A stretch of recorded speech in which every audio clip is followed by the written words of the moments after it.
Lee Adams is the host of Cosmic Echo, a lucid dreaming podcast, and creator of taileaters.com, a blog and online community of lucid dreamers and psychonauts.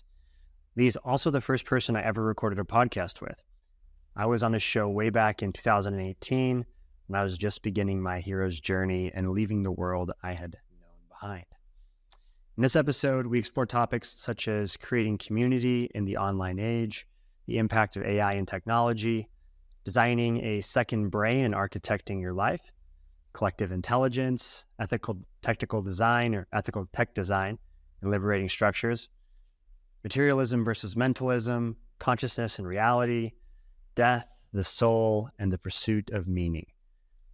This is True North Project, a podcast that's equal parts sense-making, soul-searching, and storytelling. And I'm your host, Christian. If you like the vibe we're putting out here, please subscribe on your platform of choice, leave us 5 stars. That is the best zero-cost way to support us, and it helps us warrant the attention of bigger and beefier guests, as well as making me very happy. You can access all the relevant links at truenorthproject.com. Enjoy this conversation with Lee Adams. I'm figuring out Zoom, man, technical things. It's actually pretty dope software in the sense that, Right. I mean, obviously people wouldn't have mass adopted it at scale if it wasn't, but basically everyone uses it. So that's the main reason why I use it. It's not because it's the best tool for capturing podcasts. It's just because everyone is used to it and is familiar with it. Right. So it's like, Yeah. it seems like, at least, what do you think? Do you use Zoom a lot? I use Discord a lot, but not everybody uses Discord, Like if you're just going to record people that aren't online a lot, gamers and stuff, then Discord's still kind of like something a lot of people don't use or know about, So the setup's a lot more, whereas Zoom is, long story short, if I was going to do podcasts, I'd definitely do Zoom over any other option. Yeah, for sure. Yeah, Discord is a weird place, but I enjoy it. Like it's a cool kind of weird. It's an interesting kind of weird. It just feels fringy. It feels like cyberpunky in some way. Like that it's just, I don't know. I don't know what it is about it. Maybe it's just too gamery for me, but I really been playing around. I just go there for Mid-Journey. Yeah, nice. Yeah, I use it. I do have like a group on there that's really good, but it's every group that I joined that I kind of didn't intentionally make, is kind of too hyper. It's like this weird anime thing where it's like super hyper and like the conversations are very like meta. And it's like, wow, like I couldn't even communicate to those people on Discord. So it's like it's a very strange environment. Yeah, it's like internet natives in Yeah, some exactly. sense. It's similar to Reddit. I feel like Reddit can have some pretty weird places. Yeah. As well. But so what are you using the Discord server that you set up for? Like what servers do you like? Do you have like a community for around your blog still or whatever? Yeah. So I have like a dream community, and then I kind of honeypot people from there and pick those people for real, man. Because like I found out that like when I made groups of people that anybody could join, you get a lot of interesting, weird people in there, that don't really vibe with you, I guess. And so some of them are rude. But then some people, you're like, I like this guy or this person or whatever, and you don't really know who they are, but I like this person. They're speaking on the same kind of wavelength that I am. We can have a conversation. They're sticking around. They're not like instant gratification kind of person. So then I send them a message. I'm like, hey, just so you know, this group is actually just like a honeypot, and I invite them to like the real group. And so like, and they all stick around. A lot of those stick around in the honeypot group, and they like communicate to those people and try to help them out and stuff like that, or like tell people off if they're like being jerks and stuff like that. So, and a lot of people, it's pretty dead in the original group, because there's not a lot of like quality people there anymore, really, besides like ones just kind of sticking around to help out. So people come in there and they're like, well, there's nothing here, and I'm like, hey, I'm here to help you if you have a question. People are here, you just have to ask. And then like sometimes they ask, and then sometimes the conversation starts, and that's how it grows. So like I don't really hold people's hands in there anymore, and such So, terms. have you thought about creating a different kind of filter? Because it sounds like you're using the honeypot group or the wider, like easy, anyone can access front facing side. You're using that as a filter to find the people who are more, I guess, engaged and interesting and more maybe more curious, and that they want to go to a different group. So basically the dream group, is that the wider Yeah, funnel? Okay. yeah, And yeah. It's then wide and then funnel. what are people arriving at once they get selected for by your filter? Um, I can't really say that, so Oh, I have to go through the honeypot to find out. yeah, exactly. Yeah. So it's a it's an interesting community that is with like-minded people that are of a certain type that would get through that filter, I guess. And that's a Interesting. hard, and it's not just me in there either.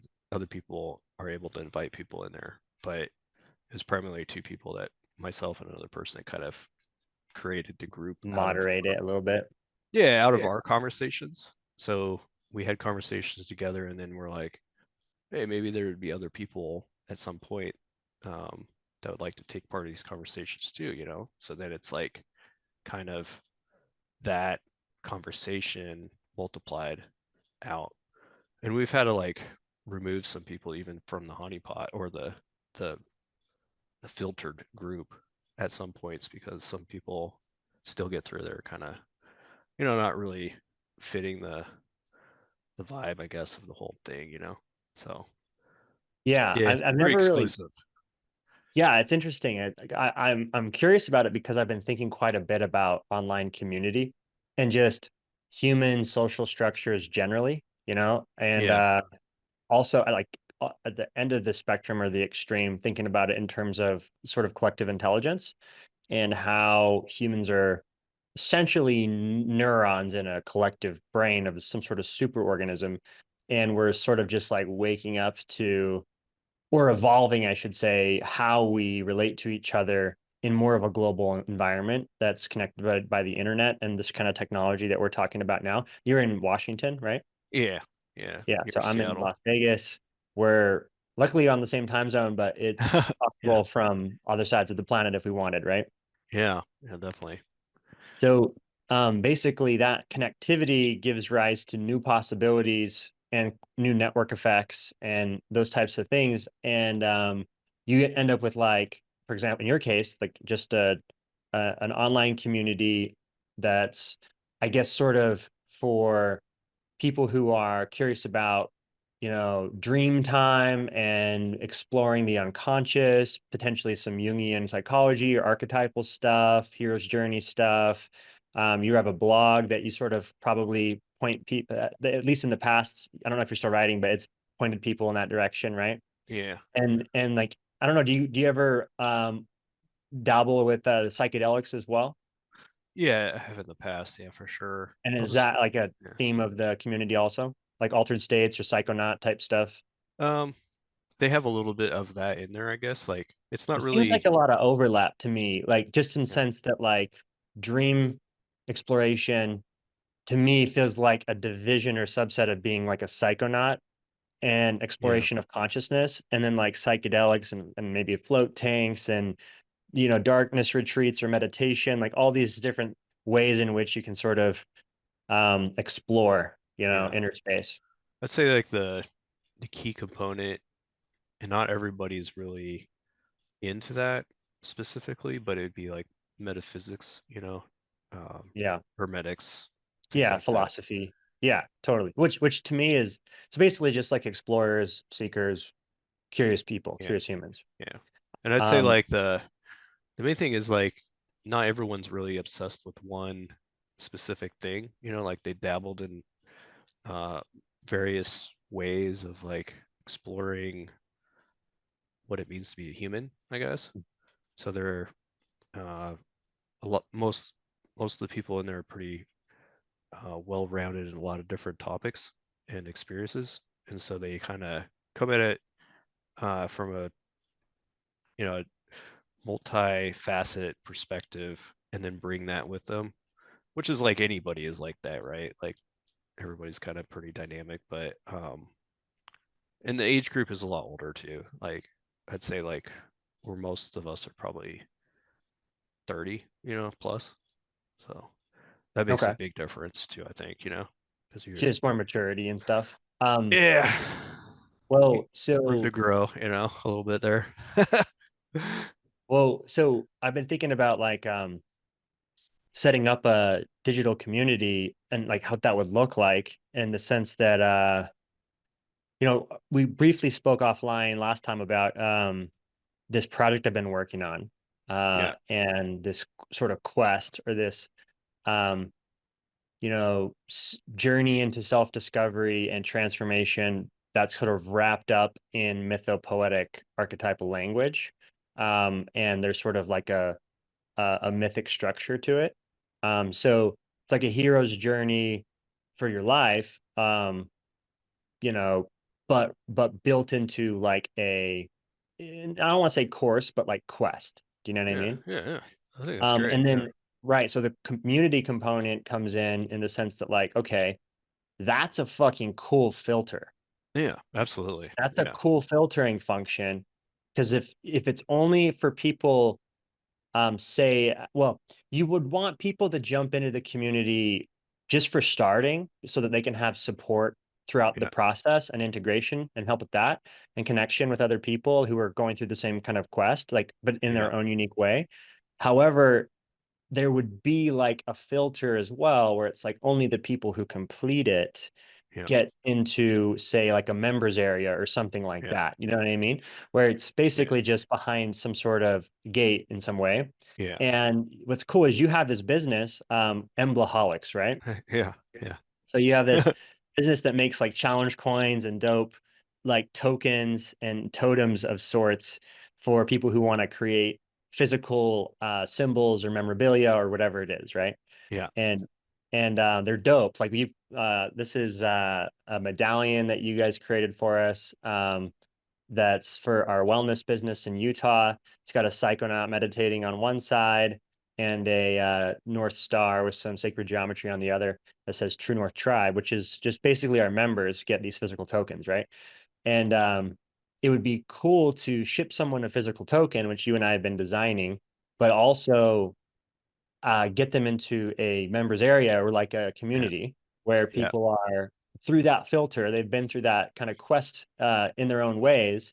And this is the new layer, which I don't know if we spoke about. I can't remember if we spoke about this or not, but I don't think we did. There's a more recent layer that's kind of come in the last couple of weeks um, of, of um, the way in which those people could interact with each other in a way that actually is closer to collective intelligence, right? yeah. Where you can create synapses between nodes or neurons. So you can create these synapses between people and then those network in between Uh, everyone to create all this cross-pollination I see. Yeah, of ideas, but also collaborative co-working spaces yeah, with asynchronous collaboration, kind of like Wikipedia. You know what I mean? yeah, So wikis are one way in which you can have the sort of open repository of information that's sort of like kept up by a collective, right? yeah. And Notion does wikis. Notion's the software I'm building all this in, by the way, but it does have wikis available, but it Okay, also has just team spaces so that you can okay, create basically what the Notion's mission is to create, is to basically make tool making ubiquitous. So, people use tools. Tools are pretty ubiquitous. Like we're yeah, on a tool right now with Zoom and there's this microphone and all this stuff, right? Like there's tools everywhere, but tool making is not necessarily for everyone. Do you know what I mean? mhm, Like people don't necessarily just get up and build new novel shit all the time. That's usually what like designers and engineers and whatever different more skilled people or more whatever nerdy people, yeah. specialized people. And with Notion, they're giving you a suite of tools for building tools, for building Interesting. whatever, for building systems, for building just architecture, digital architecture that can function in social collaborative ways, Mhm. right? And so basically what I'm thinking is part of this quest is, well, I got to frame up this idea a little bit with the idea of the second brain. Have you have you heard about this at all? The second brain, you'll have to go more in detail about what Okay. that means. So Tiago Forte wrote a book called I think Building Your Second Brain. And so in a nutshell, we've been offloading cognitive capacity and memory to our technology for a long time, probably starting with language and storytelling. So if you think about like a culture that's like got a storyline like Aboriginal Australia, Yeah, you know, there's like these ancient storylines that have come from hundreds of thousands of years, according to the storytellers, yeah, of, you know, human translated wisdom across that time.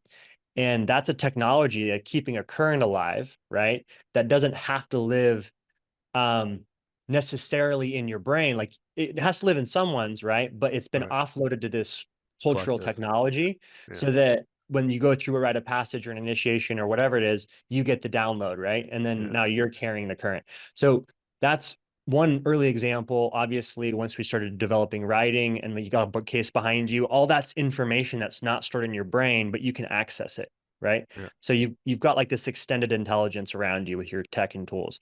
And we do this with our phones, like on steroids, right? Like we're all offloading cognitive mhm, bandwidth for navigation, for memories being offloaded to Google for search, right? So just Google alone is taking so much of your fucking bandwidth off out of your brain and just allowing that to be somewhere else. Like you don't have to be yeah, using a map and navigating, right?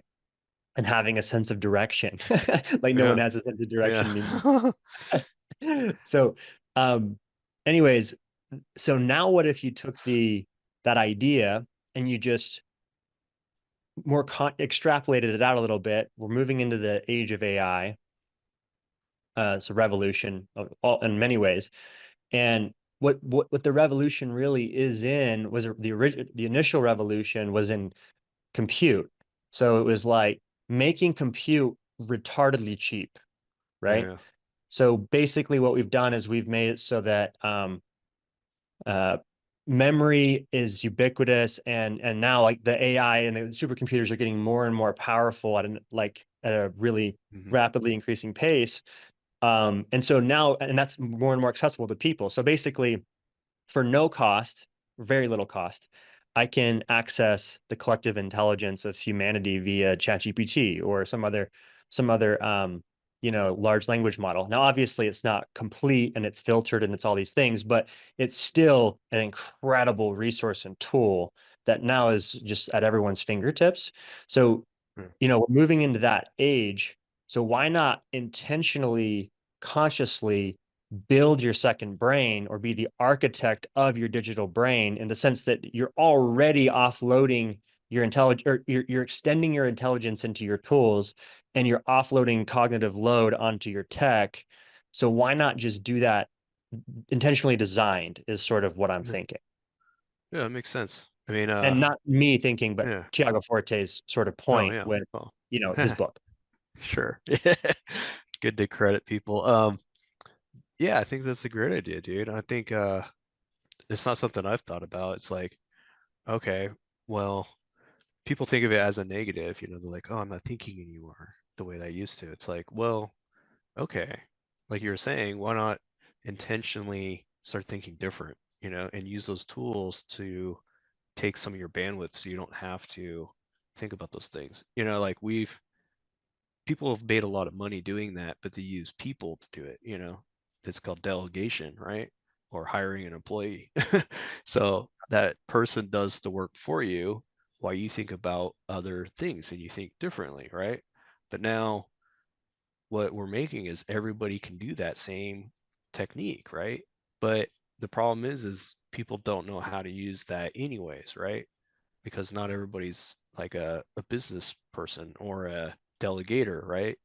Or like the person in front of people telling people what to do. A lot of us are workers, right? So we don't already think that way. So no matter how many tools we get in front of our face, we're not gonna see that process. But it's you're a business owner, you're an entrepreneur, so you're probably kind of thinking that way already. It's like, how can I delegate my mind so that I can do different things with my mind? because I'll have more time. And it's Mm. like, because time is like the biggest drawback of any business. It's like I don't have enough hours in a day to do what I need to do, and I'm always doing the business. So how am I going to build a bigger business, right? Or expand or be innovative and think of different ways to discover things. So the only way you can do that is by delegation. You either have to limit the amount of stuff you're doing, right? Or you have to delegate to other people or things or tools so that you can clear your mind up and start being able to think in a more creative way, right? Otherwise, you're just thinking about numbers. You're too in Yeah. the left brain. So Yeah, that's a good point. I think that I agree, and I think like true but partial. Like I want to expand on that because I agree that delegation is super powerful, and we have obviously no disagreement at all there. And I think that technology does do that in many ways. It does allow you to delegate or offload your cognitive load and your time onto the technology, right? So, for example, if I have to communicate like, via email and it's a regular thing, you know what I mean? mhm. And instead of me having to write all of the emails, I either have a template that I just pull from that makes me, and now my time to edit the email and send it's 10% of what it would have been without the template, or I have like an AI generator and the AI is trained on my style and knows what, and it's actually good, right? Like that could be another fast way to automate or delegate that process. But beyond delegation, um, you get into the realm of, liberating structures is kind of a cool frame that I like, which is basically the idea that you could build a design or create a design that um, actually liberates more of your capacity, creates more sovereignty, so upregulates your own ability uh, to output even more. So it's like a positive feedback loop in some sense, but it's also it's just a way to try to, like, if you were to try to get the most creativity out of somebody, the most of their potential out of them, you know what I mean?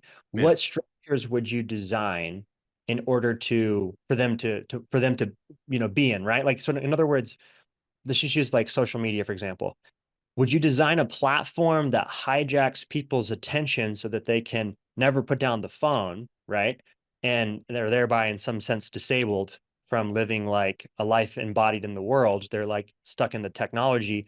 Or would you build a structure that does the things that you promised, which was connect them to all of their network in the world and new possibilities, and the revolution of social media and the fact that we're talking now is a byproduct of it, and all this shit. You know what I mean? Like all this like powerful tech, but in a way that's liberating them and not making it worse. So in other words, you don't want little girls to have mental health disorders and high suicide rates because of Instagram, right? Like you don't want yeah, to have like body dysmorphia because of filters, like all the shit that we've got playing out that's kind of race to the bottom dynamics. You could instead architect liberating structures which connect humans, create more collaboration, help people foster common mutual understanding and find common ground and those types of things instead of like polarizing each other. Like you could just design better, more ethical tech. And so all I'm saying is when you think about designing a brain, it goes far beyond just delegating work to technology, even though that's part of it. It is trying to empower people. It's a liberating structure. So because if you think about it, designing a brain is a task that really requires you to design your life. So it's lifestyle design. yeah, It's like what is your fucking North Star? Like what are you living your life for? You know what yeah, I mean? It's a really deep question. Like yeah. I just went through it myself, so I know. Like I found out about this second brain idea right as I was in this Notion rabbit hole, designing Soul Quest. And I'm like, holy shit, this is so powerful because it's true. We are extending our intelligence to our technology. It's true. We should be doing that intentionally and Yeah, designing that process so it's for our best interest. And then when you go to design it, you're like, where do I start? Fuck. Like, well, what's the I guess North Star of my life, and then reverse engineer from there, like how I right. would design the areas of my life so that it's in some sort of harmonious balance, and then create the digital structures that represent those zones of my life flourishing and orient me in that way, like the habit tracking and my personal health and training, to my content creation and art, the art that I make, the podcast I'm recording right now. The reason that I was sort of late to this call was because I wanted this to be the first one where it's I go through the actual template that I've just been making today. So I'm creating like a templated sort of like creation journey through pages and tasks in Notion, right? Yeah. And databases. It's basically a Notion system that I follow from the planning scheduling phase all the way to the publishing phase. And it's not just me, I'm doing the system so that I can also collaborate with my producer. So it's like we're co-working in it together. And I just wanted this episode to be like the first one that is done through Notion. So I was Oh, nice. finishing the template before, Oh, that's cool, man. for this Yeah. call.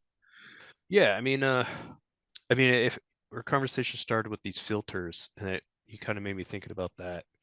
And like I've made other communities, and they have their own filters in a way. They're pretty open. I made a community called DMT World. It's pretty large. It's got like 30,000 people in it. So, and it's pretty open filter, like if you're interested in psychedelics, you can go there, right? And welcome arms pretty much. Um, but Is it, that your Instagram page as well? Because I've seen DMT World on Instagram. oh, probably, yeah, yeah. Um, it, I mean, there's quite a few people in there, so they share a lot of stuff. But so that community, something I'm proud of, but at the same time, it's pretty open, right? There's not a lot of filter there, so you get a lot of chaos and stuff in there, right? And moving into your what you talked about with your group and how you're trying to make this community out of it. Like you said, there's multiple filters there, right? So you're looking for people that are willing to change in a certain way too, because you use like archetypes and you're a structure that you like, right? Like it worked for you, and it worked for maybe some other people that maybe it works for a lot of people, right? So you're kind of fitting people into that too, right? You're making a community, right? Nothing wrong with that. And so then when you get into this liberation aspect through technology, what it yes, I think there's more ethical ways of making tech, right? Like clearly, like those that technology that we have today has been used to hijack people's attention, and use it for monetary reasons, right? There's obviously other ethical ways of doing that, right? But at the same sense, technology is a filter. It's going to limit somebody's true potential that I believe that people have, right? So like I believe the human mind is essentially unlimited. So using technology as a way of supporting it, I don't think there's anything wrong with that, but I also think that the human mind is capable of much more than tech, than any form of tech, even the most advanced AI that you could possibly imagine. Like it will outperform people in the sense of what we think humans are for, right? Which is like doing calculations and making money, right? Like AI will definitely outperform humans in that aspect, but the true potential of what I think a human being is, AI will never meet it. So in that sense, I think though there's obviously uh, the use of AI and technology as a liberation tool, right? Like as a mechanism to assist somebody into like finding out who they really are, things like that. I think that can definitely happen. And that's something that I've been thinking about with AI and using it for is like thinking about how can I point out my blank spots, right? How do I see something I can't see, and other people don't see either, right? Like how can I see something that nobody that knows me can see about myself, and I can see that now, right?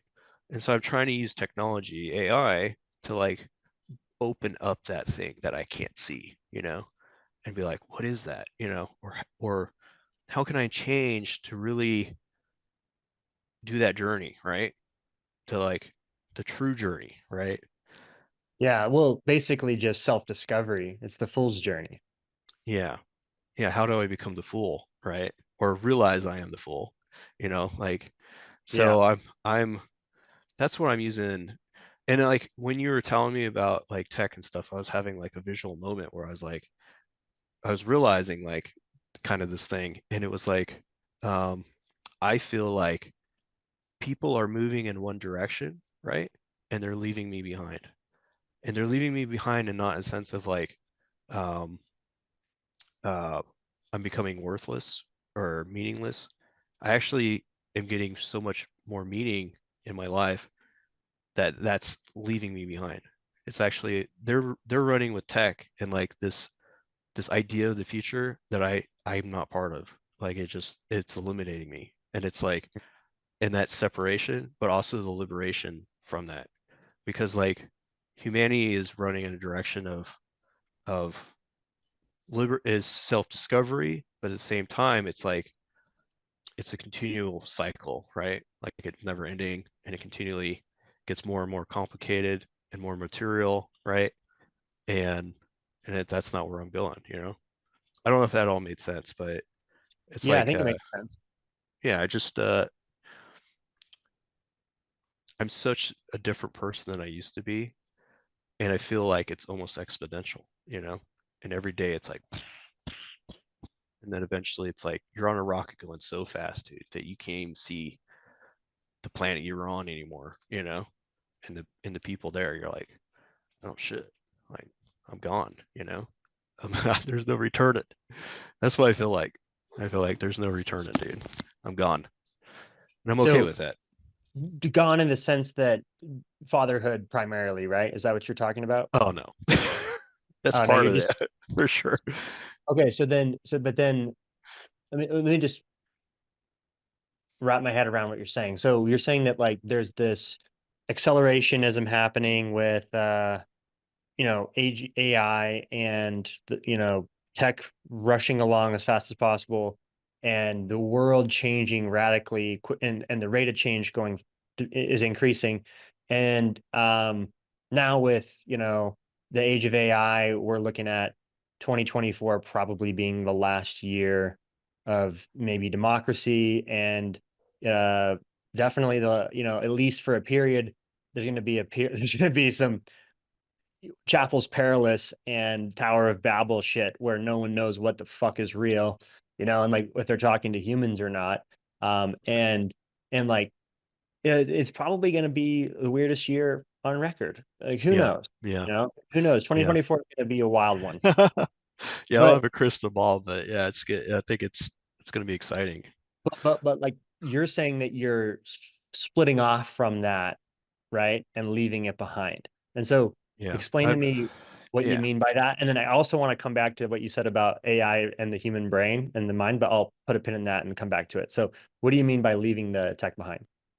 Um, I just I'm not a materialist anymore. Um, in like the true sense, right? Like uh I was clearly believe in material reality, right? But I no longer see materialism as like the solution to the future of people and who they, what is really a person, right? Like materialism is to me like a limiting aspect to humans. And so any technology or any material experience is limiting. It is an experience to experience, like while you're alive, right? But it's not the end all, right? So um, it would be more of like the similar to Gnosticism and their ideas, as well as like mysticism and Hermeticism, right? Well, maybe. I mean, the way I see it or experience it is all experience is really all there is, as far as I can tell. So when you're saying that experience in the material isn't the and all, on a s- to a s- I think I see what you mean in the sense that like there's more to consciousness and to reality than getting lost in your possessions, right? Like I agree with that for sure. Yeah, Like, and just the idea of possessing anything and like having ownership and that kind of thing is an interesting idea of it's just separation, right? You're creating this story of separation, of I am separate from everything else. And I understand that that's sort of the polarity that we live in, here in 3D, where we're, separate actors, and we got egos and we're walking around with driver's licenses and socials. But at the same time, fundamentally, like, from the fabric of reality itself, there is no separation, and it's only a continuum, and it's only just a flow of life and a flow of energy and creation happening and unfolding. And so, like, we can sit here and talk to each other like the many million masks of God looking at itself, you know what I mean? Like, Mhm. we're all these different iterations and expressions of the one experiencing itself through our unique lens and our unique angle. And so the one knows itself in a new way every time there's another one of us, right? And Yeah. then when we come together like this in some sort of dialogos where we're like doing this kind of collaborative exploration together, then the one meets itself and knows itself in new ways. So the surface area of God is expanding as Mhm. we drop in, you know what I mean? And just develop this sort of new type of intimacy, as like Mark Gaffney would call it. Yeah. Yeah, I'd say it's hard to explain what I guess I mean from that perspective. Like, of course, material reality exists and is an expression of the non-material, like you were kind of implying, like they're one and the same in that sense. Um, but the human experience of that physical experience not necessarily doesn't mean that it takes in all the experience, right? So like you have eyes, to see light, things like that, but it only captures a certain amount of light. So your senses only bring in so much material, right? Information. Uh, what fully believe is there's non-material information too that human beings can experience. And that's kind of what I mean is like the liberation is not necessarily just in the physical, but is also in a non-material experience that you can sense Hmm. that people touch on when they utilize psychedelics, things like that, for sure. So So, in what sense is it non-material? If, like, say, for example, when I dream like I did last night, right? And I Yeah, wake up in the morning and there's like this pretty vivid memory of an yeah, experience, right? yeah, In other words, that memory has a material location in my brain to the point where I can come and write it down on the page, yeah, like I did this morning. And when I experience it in the real, there's probably some sort of DMT release in my brain or some sort of yeah, neurochemical sequence that I don't quite understand or that science hasn't caught up to yet. Dreaming is a yeah, mystery, consciousness is a mystery. But the point is like, there's a neurochemical trace and yes, a neurological kind of neuroscience-y perspective to yes, take where it's like, this is very material after all. yeah. So that still doesn't ex it so the non-material still explains that. So yes, you have a brain, yes, you have neurons, yes, memories seem to be associated with neurons in some form. It's like if you damage part of the brain, some memories disappear, right? But it doesn't imply that the memories reside necessarily as a physical object inside the brain. But there's a Or relationship to the physical object of the yes, brain in the sense that even if the memories live in some ethereal realm in the right. non-material, the That brain is some neuron, receiver for them. right, you may say, well, that neuron is connected to that memory or that association of where that Yeah. memory is stored. But that storage, what I'm implying is like there's many layers to where the memory resides and it's not, and so does every aspect of everything. And it's a non-material relationship. So it's actually like projecting into a screen, right? So I'm sure you've seen like fourth dimensional uh, examples of like how fourth dimension objects project into three-dimensional space and they turn into three-dimensional objects. And the same with the 3D turns into a 2D shadow of the three-dimensional object, right? It's the same thing where a fourth dimensional object still exists, but a three-dimensional object is shadow of a four-dimensional object. So it's implying like you're actually a shadow of a non-material material, right? We call it a material, but it's non-material, and you're a shadow of that, making a three-dimensional object in three-dimensional space, and so is everything. So like memories, your thoughts, who you think you are, everything that is associated with you is actually data, you know? It's a non-material information that exists in that dimension, right? So So nothing in what if science will prove this, right? Like there, like physicists talk about like 11 dimensions, even well past fourth dimension. So you're like, holy maybe shit, we should just define what you mean by material, because that's the only thing I have like any. physical manifestation, right? Like any Well, like, so, but physical, that's an interesting question. So, for example, like this microphone I'm talking into, yeah, it's physical, it feels material, it's right here in 3D, I can yeah, touch it. It's capturing the sound of my voice, yeah, but it's mostly empty space. It's mostly just yeah, empty space. And, it's either a particle or a wave, depending on who you fucking ask and how you look at it. So, right. like, how do I even know what matter even is? Like, is matter even like the solid matter is that what you mean by material? Like Yeah. physical objects, like Well, like things that I even can touch? even a wave is a material concept. Exactly. So that's my whole point. So That's what I'm like, talking about. Is a non-material is something that you can't even really comprehend mentally. yes. Okay, gotcha. So you'll And never understand what it is.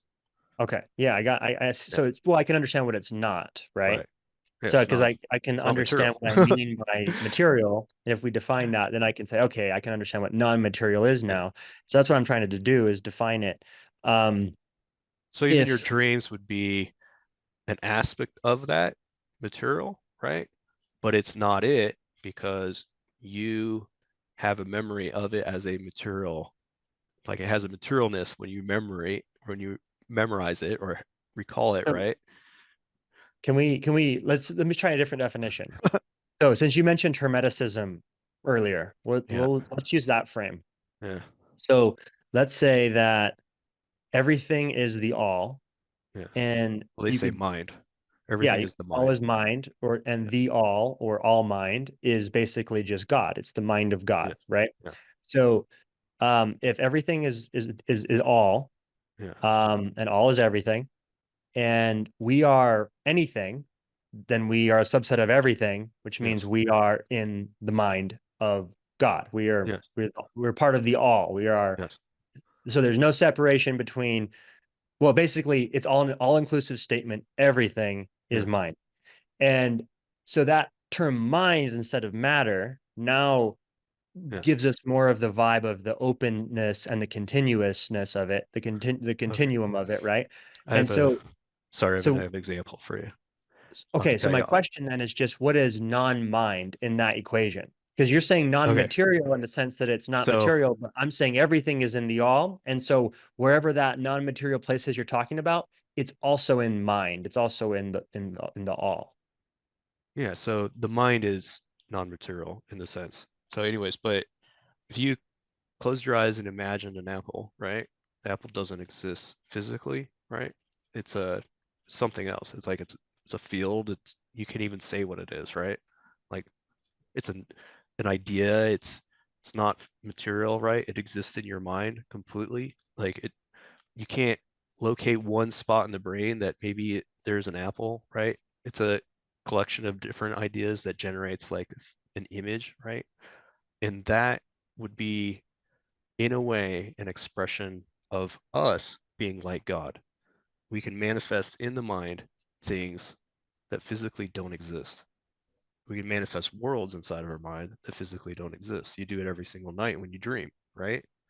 So All, what I'm all I'm saying saying is, though is, yeah, sorry to cut you off. I'm just saying that the physical mind, or excuse me, the mental image of the apple, I agree it's not a physical apple, but it has a signature in the physical, because if the physical brain that's that imagining didn't it had exist. any sort of malfunctions or Yeah, problems like holes in it, it yeah, couldn't imagine the apple. So yeah. And it's probably the same for whatever being we're inside that we call God, and it's God, and it's God, and it's God, and it's God, all the way to the beginning of God, so right? it's just Russian dolls forever, and but Yes. there is there a beginning?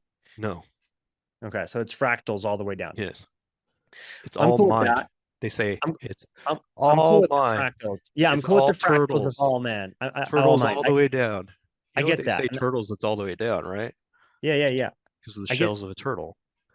yeah, I'm with you. I'm not disagreeing. All I'm Yeah. saying is that the idea of material breaks down when you think about, like, in other words, it's the wrong frame if we're talking about all is mind, because you just said everything that exists, Yeah. right, is fractals, nested fractals of God forever, Yeah. in all directions. And basically, there's an infinite amount of mind expanding in infinite space. So it's like it's always happening forever, right? And Right. basically, it's not just happening outwards, but inwards and in Yeah. every other way. So in ways that is just too mind fucky to wrap your head around, but like Right. DMT will leave you wondering, right? Yeah. Yeah. and so and so basically, you know, I'm with all that, but like in that frame, the context of material seems like a really bad definition at all of anything, because Yeah. in other words, like it's in other words, material should mean in that context As much. more of like in an illusory realm that's not Well, actually the real thing. you actually made me think about differently than I thought before. So I was thinking, oh, well, material is actually just as important as the mind in that sense because it's always half mind and half material, right? All the way down. It's two polarities of it all, like of it all the way Mm. down. So like, Oh, I see. so, but So in other words, like inside of mind, everything has the polarity of either essence to matter, right? right, Like yeah, like some sort of all the way down. ethereal, essential, like some platonic realm of forms on the essential side, down to Yeah, like the physical embodiment, whether right, that's in an apple or whether it's in your brain imagining an apple. right. Yeah. So that's really hard to answer. Like what is it? Is it material or non-material, right? You'd be like, well, it's both. It's both, right? But in that sense, also still maybe they're encompassed, I don't even know, like encompassed in one mind, and that mind is non-material, right? So, I mean, the one thing I always, um, which has been helpful to me, but could be wrong still, is Hermeticism implies that all is mind, right? They don't say all is matter inside of mind. They say all is mind. And Exactly. and I've been following the works uh of a specific group that kind of follow that. And so far they haven't been wrong and they've taught me a lot. So it's kind of like, eh, maybe they're right. I don't know. It's a good question though, like that I didn't even think of until you brought that up. So Yeah, well, to circle it back, because it is a obviously it's a mystery. Like you could call it the all or God or whatever, but I like to call it the great mystery because yeah, that's really what it is. It's like, to me, it's mysterious. The mysterium tremendum. yeah, And so, but yeah, like to circle back, um, just to bring this mind conversation grounding it in tech, like what we're talking about. Um, you first of all, just quickly, you made a point about AI never transcending the human mind, right? mm, And I can see on the one hand what you mean, because like and I agree in the sense that, like, I'm team human and I feel that yeah, human what the human mind is the most probably advanced thing ever evolved, you know. But Max Tegmark, makes the point in his book, Life 3.0, that like what we're doing is essentially, you could think of life in three phases. Life 1.0 is where your hardware, your body, and your mm, software, your mind, are just evolved, yeah, right? So they've just evolved through generations of natural selection. So you get, instincts out of that for the software, and you yeah, get, biological meat suits for the hardware. And then that are just trying to replicate their genes and fuck and reproduce. So, and survive, right? So that's life 1.0. Life 2.0 is then when you get to, your hardware is evolved, but your software is designed. So now you get culture, you get writing, you get like, you know, transfer of information, intergenerational transfer, right? Without just it being genes, but more in the realm of memes, right? mm, So meme replication instead of gene replication. And then you get to life 3.0, which is he argues, what we're designing now, what we're stepping into now, into the artificial age, which is basically where life the hardware is designed and the software is designed. So we don't have to evolve biological meat suits anymore in order to still have life. In this in is the assumption, right? And that he basically the whole book is a deep dive into the nature of intelligence and consciousness. And is is it are AIs just going to be slaves and robots, like just mindless slaves, or are they going to become alive? Do you know what I mean? Like, are they going to be life emerging in this sort of new domain that hasn't existed yet, right? Yeah. And if they are, I mean, if you just gotta leave that possibility open, that that's a possibility, I think, because it's the great mystery and anything's fucking possible. And we came out of the water, right? We came out of single-celled life, right? So it's like the idea that life can evolve into silicon hardware that self-designs itself and can do whatever just doesn't seem like that far-fetched to me, that it's possible, even though it'd be an incredible leap, like a Cambrian explosion of sorts. It'd be like this totally new thing.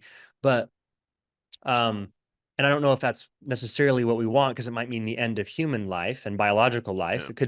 It could be existential for all biological life, but I don't know if we really have a choice. Like, I don't think anyone has the brakes.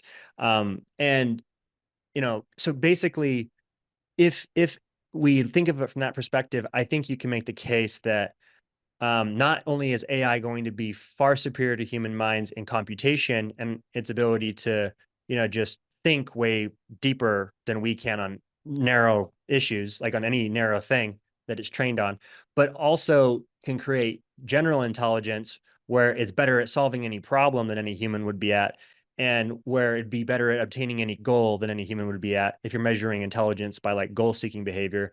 And basically, you could even make the case that its imagination, its dreams, its creativity, its whatever, like, it'll be different than humans because it won't have the evolutionary meat suit of like the emotions that have evolved over generations, but it'll have something else potentially. Maybe that's just it's an argument, it's just like an idea.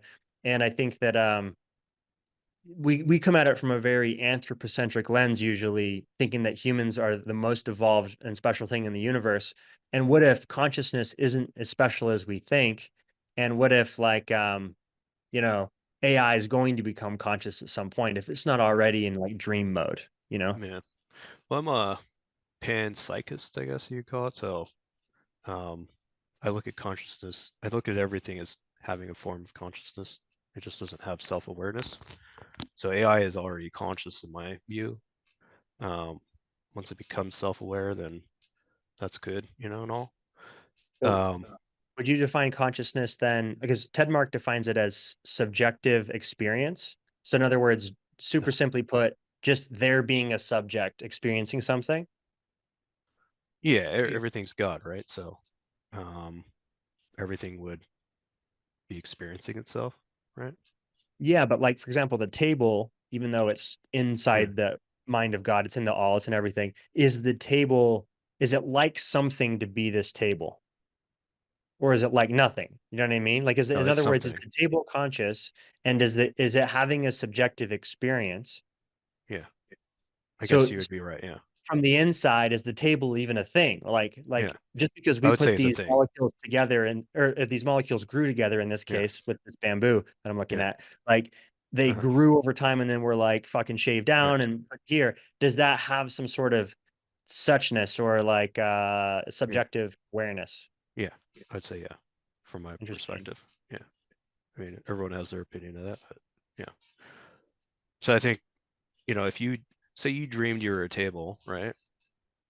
Like you would know you're a table, right? You're like, I'm a table. I've No, because dreamed I'm like I've table dreamed only I'm weird makes. objects in dreams, right? And I'm like, what the fuck? Like I'm this weird little object, right? Like Yeah, but what's that's a human experience. That's yeah. you having a human experience about imagining being something non-human.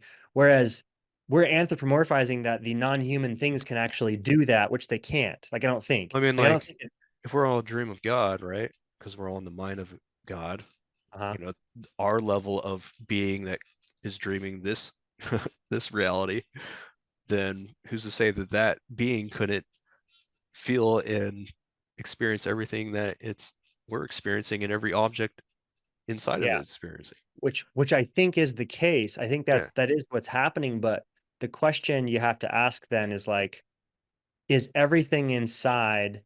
Because I agree. It's well, this is a weird one. Like It's like, say okay, hold on. Say you're dreaming, you're having a dream, right? Right? And you're dreaming you're a character inside the dream, right? And you experience what that character is experiencing, right? Who who's to say that your mind doesn't experience the entire dream environment, right? And all the characters and even the walls and the floor and everything that you're you know imagining in that space. Like to me it makes sense that you're experiencing it all, right? Like yeah, of course. so it's not like the wall has a sense, of the wall in your dream. You don't feel the wall, like as other characters touching the wall. Sometimes you can feel like that what the other characters are feeling and thinking. Like I've done that, and other people have. But usually, like non-alive, quote unquote, alive objects in the dream, you don't really like feel that. But some people, I think, have. So I'm saying like I just think of that as being like kind of an expression of what we're living in, right? So Yeah, it really is weird when you start to consider like what is like real. yeah, it wouldn't feel like senses, like a human being has senses, but it would feel like some type of information, like a sense of some kind, but not a non-tactile, like not our senses, like Mm, another sense. mhm. So it's like the table, even though it's not alive in our sense, but it would still have a sense to it, an awareness to it. See, I feel like yeah, I don't know how I feel about that one yet. I feel like I Yeah. gotta like chew Yeah. on it because I think that You're making me think, man. I'm like, oh yeah, that's cool. I'm still chewing on it because I feel like there's this potential distinction between inanimate and animate, aspects of the mind. Like in other Yeah, words, there could would the be. mind imagine or create, all the universe, whatever, and Yeah. have most of it be actually just empty space and inanimate matter, right? Yeah. Like inanimate particles, like basically non-interesting stuff. So stuff that doesn't really do much or have any real experience. Like, Yeah. I'm just hypothesizing, like maybe it really is like incredibly interesting to be the sun and to be a bunch of Yeah. hydrogen, in a Yeah. ball of heat and gas and stuff. Um, Maybe not. Maybe it's just like a primordial fire that's not that interesting, other than that what it creates is fucking interesting. Yeah. Like the light from that star creates super, Well, super complex, interesting stuff. the myths of the past kind of implied that they thought a lot, like the planets and stuff, like they were Right. gods, so Right. That's a good they had point. a lot of a lot of feelings. Right. Uh, And you know, I don't see anything wrong with, myths and, putting the cosmos and like having stories that bring the cosmos into our mm, lives. But at the same time, the sun is not, or Jupiter is not Zeus, right? Like Jupiter is not why a not? being in the sense of like the one that throws thunderbolts. It's more like a big gravitational body, and it's got mass, and it's it's all the things that Jupiter is. Does it have a subjective experience? Is it like something to be Jupiter? Maybe. And that's the Gaia hypothesis, is that like there really is a mind of Earth, and there's like Yeah, a spirit of the earth, right? yeah. Gaia. And that's Yeah, like something to be the mother, I tend to believe that all planets have some form of consciousness, And again, Yeah. like maybe not the sense of consciousness that you and I do, because we have senses, They obviously don't have fingers, that we know of. But they, maybe they do think, they're massive energy centers, like it's a neural network itself if you look at space, So it's like, well, neurons think, right? We know that Right, that right. happens. So it's I just the think, macro. It's just the yeah, macrocosm. It's like the law of correspondence, right? yeah. Like So if it our would, brain has all the neurons, and then yeah, our human social structures are nodes of like us yeah, connecting as neurons, and then you could say the planet is a one of the neuron, nodes of a yeah. bigger system. and then the sun is a node of that, you know, and there's energy fields that go in between them, even though it's weirdly overlooked by a lot of people. It's like these electrical fields, like the field of the sun touches the earth and it touches the planets and it touches other suns and it feeds off of planets and suns, and everything's feeding off each other and exchanging information, So it's clearly like a neural network, like the solar system and our universe is clearly a neural network, Information is transferred.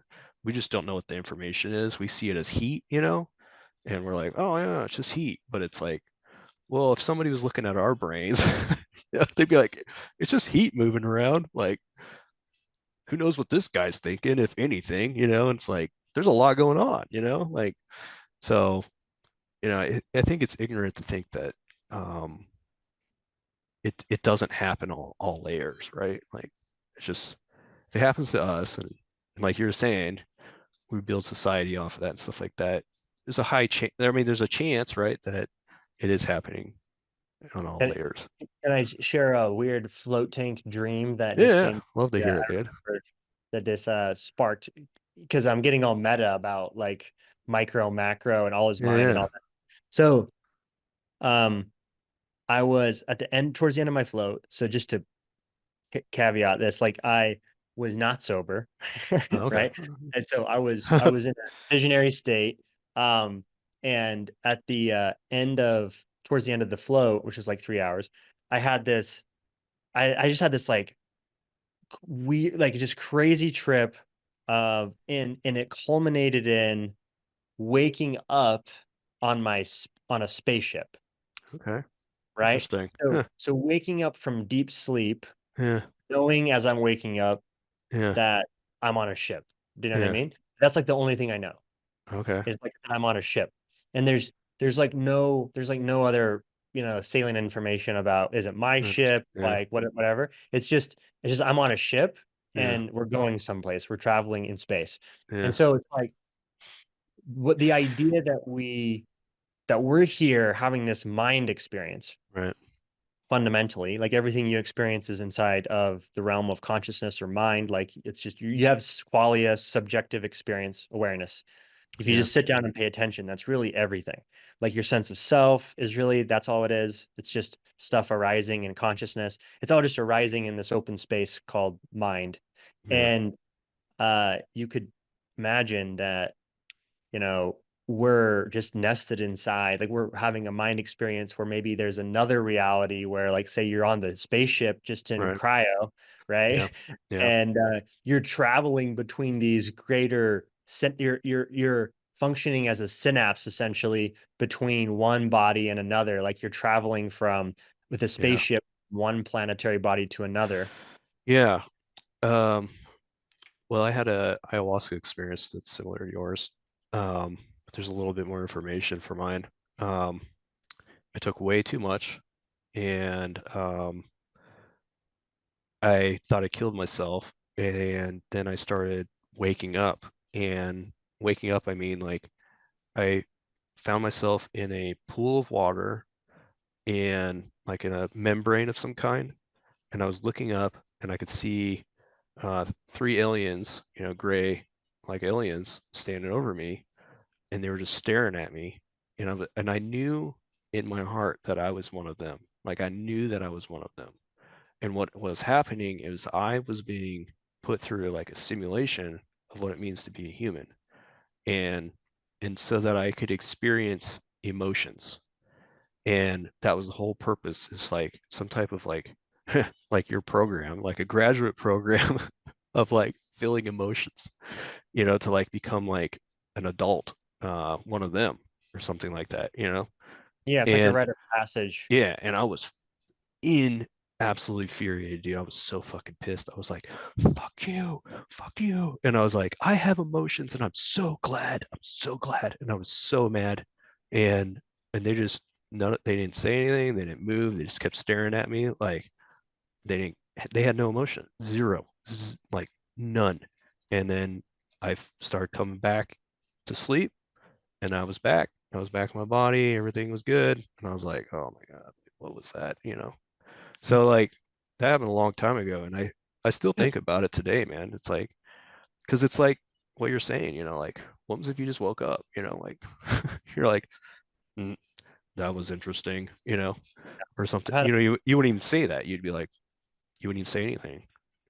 Yeah, That was I've it. had multiple, like three probably, well, maybe more, like of those types of experiences where you feel fundamentally like you're you were previously dreaming and now you're in some sort of more real place, Hmm. like more sort of real base reality or something, where Yeah. like you feel like you woke up to what this is really. Hmm. Um, It's interesting. I don't, because then you come back and you're like, well, what the fuck was that? Yeah. Was that just Right.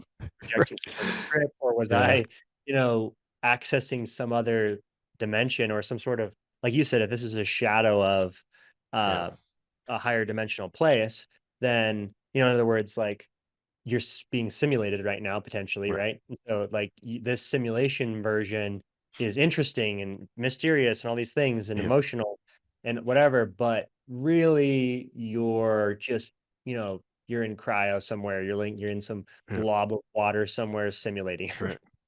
Yeah. And to me, it doesn't matter because it's all simulated inside of a simulation, inside of simulation, inside of simulation, all the way down Because for all is infinite. mind, is what you mean. Yeah. So it's like, even in a simulation, you can uh, self-realize, you know? So like, it doesn't matter to me. So it's like, okay, I'm in a simulation. Cool. Okay, whatever. Like, I have a kid now. That's great. Let's enjoy all that emotion. Let's learn. Let's become better. Let's grow. Let's self-realize. Like, I don't care, you know? Like it doesn't matter to me. Like if all this is fake and whatever, it doesn't mean it's fake, right? Because everything's fake. In a way, it's all fake and it's not at the same time. So it doesn't matter. Hmm. Like like it all matters and doesn't matter. You know what I mean? All at the same time, dude. Yeah, no, That's I agree with and that that's for sure. where like really like I think you hit the spot is like that's where I feel like I'm breaking away. Like I'm breaking away because I realize like I have this argument with like this old landlord friend of mine. I've known him for a while now and he's like 70 and he's like a materialist and he's constantly like fighting me. He's like, don't you think material reality is important? I was like, of course I do, dude. Like, of course. Like I love being alive and I want to feel everything, And I feel like more and more and more emotions too. Like they just get stronger and stronger as I think about these things, and like more and more in touch and physical reality as I explore these concepts about myself, as I learn more about myself. But at the same time, like I realize both are true, like there's this non-material experience, a spiritual experience to reality itself, right? And it's all one. It's all the same thing. And I try to keep that in my mind at the same time whenever I'm experiencing anything. So I'm like, I call it God. I'm experiencing God, experiencing God, I'm experiencing God, I'm experiencing God, I'm experiencing God, you know? And I want to know God. I want to be like God. I want to know that, right? And I'm doing that to realize, you get what I'm saying? Like I'm Yeah. doing that to realize who I am, right? Like Yeah. that's all there is. The rest is like is like that's all there is. Like doing business, like I really love business, I like generating stuff, I like making communities and stuff. But as I'm doing that, I'm learning about myself, like why do I like to do this? Why Yeah. do I like building communities? Why do I feel like I want to help people understand who they are? You know what I mean? Yeah. Because like in doing that, you're self-realizing, right? So it's like I used to think like, oh, I just like doing things. You know what I mean? Like I love this flight simulator game that I play. I'm like, oh, I just love flight simulator. But it's like, why do I like this? Like it's a lot of trouble to do this thing, and it's weird. And it's like, why do I like to do this? But I really do like to do it. And then I started realizing like I like to fly. I like to feel light. I like to be able to travel in that mode. And I do in my dreams, right? I love lucid dreaming and having out of body experiences. Fucking love it. And it's like, again, why do I like that? But at the same time, it's like, ah, I want to experience that in physical reality. That's why I wanted to fly. I wanted to be an astronaut when I was a kid. I wanted to go to space and feel. I love feeling weightless. Like I didn't even care about going to space. I just wanted to feel weightless the entire time. You know. And it's like, well, why did I want to feel that? Well, that's how I feel in my lucid dreams. I feel weightless. Right. Like It's very expansive. Yeah. I'm trying Expansive, to, liberating. yeah, I'm trying to create that experience here. And it's like, oh, interesting. Float tanks, bro. Yeah.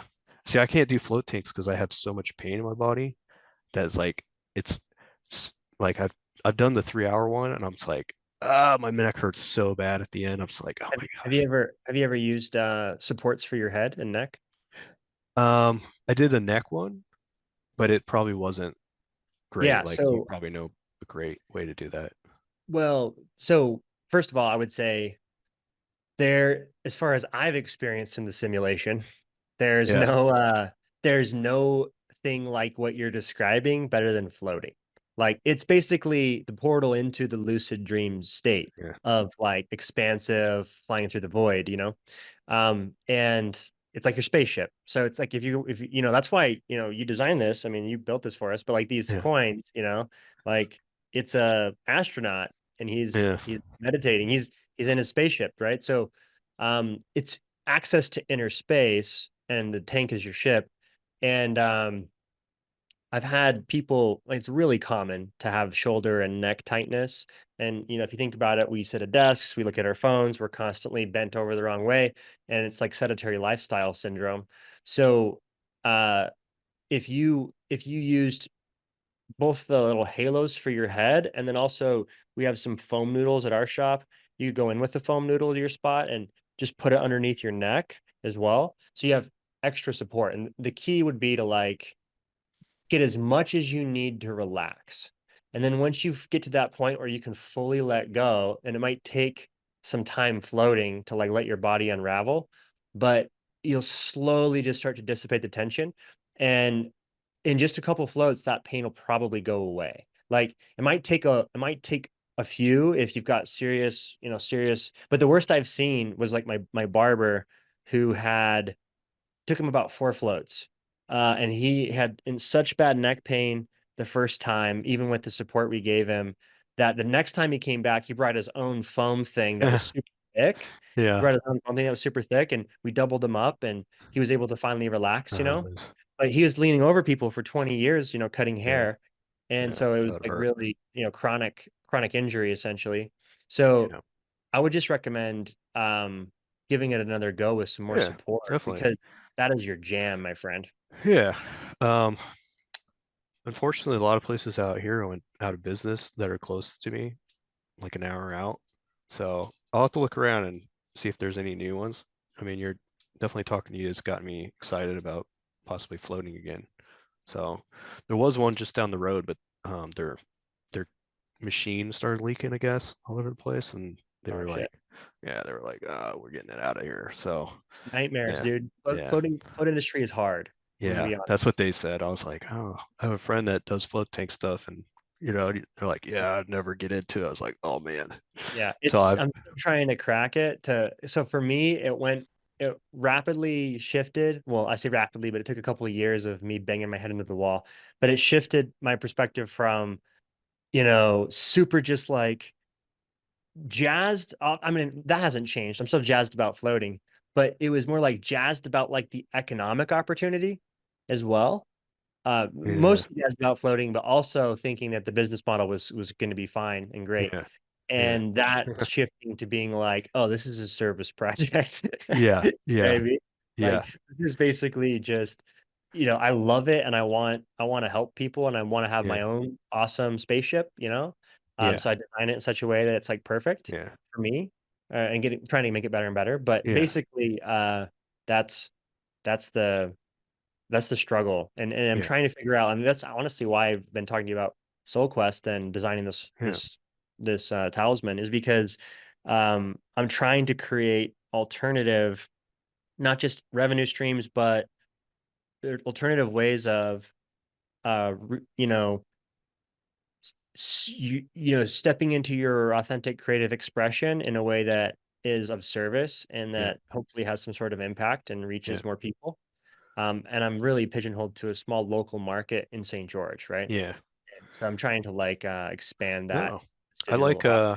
I really like your idea, man. I think um it's worth giving it a try, and you'll help some people. You'll make good friends, I think, from it, and there's nothing wrong with that, and I think I don't see how you could fail, like, you know, the, you're just time investing, right? Really, and some money, not a lot.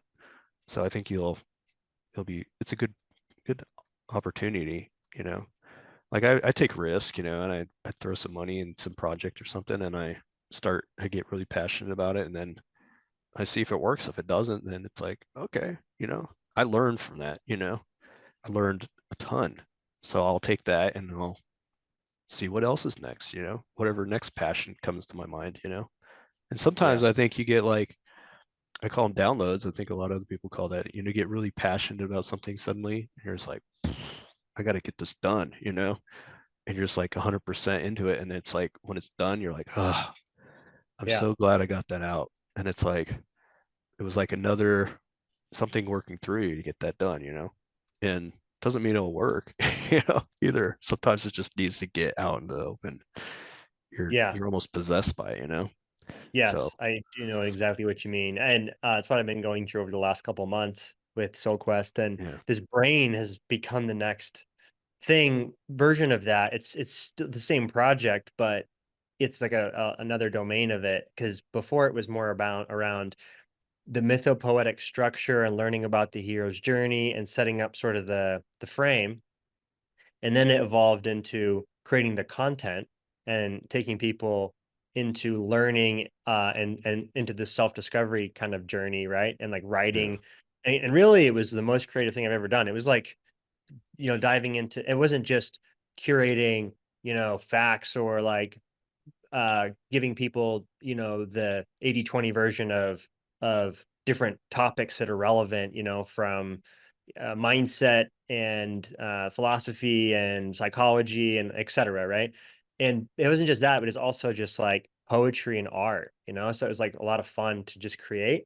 Um, but now it's evolving into really a Notion project, which is like learning how to create this as a blueprint that can be a liberating structure for people's lives, right? Where they go on this quest, all of the byproduct ideally of completing the quest would be hardware, booting up, right? Like getting hmm physical practices and habits and using structures to make those habits stick so that your body is like you're optimizing for vitality and fertility and longevity, right? And then with your software, you're getting new mental maps, models, and upgrades, basically better tools to navigate, the material world or whatever you want to say, right?